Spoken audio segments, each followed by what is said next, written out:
সাবেক স্বরাষ্ট্র প্রতিমন্ত্রী লুৎফুজ্জামান বাবর অন্তর্বর্তী সরকারের প্রতি দ্রুত নির্বাচন দেওয়ার আহ্বান জানিয়েছেন। তিনি বলেন, আপনারা দেশের আইন শৃঙ্খলা পরিস্থিতি নিয়ন্ত্রণ করতে পারছেন না, দ্রব্যমূল্যের ঊর্ধ্বগতি সামলাতে পারছেন না, সাধারণ মানুষ দারুণ কষ্টে আছে।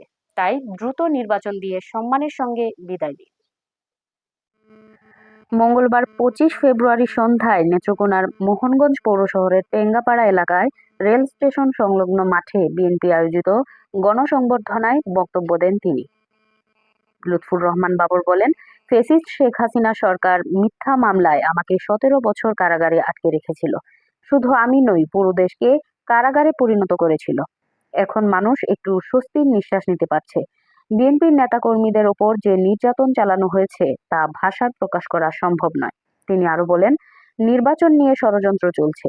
বিএনপির নেতাকর্মীদের এই ষড়যন্ত্রের ফাঁদে পা দেওয়া যাবে না। আমাদের নেতা তারেক রহমান ও দেশনেত্রী বেগম খালেদা জিয়ার বাইরে কিছু ভাবার প্রয়োজন নেই। ষড়যন্ত্র মোকাবেলায় প্রয়োজনে রাজপথে নামতে হবে।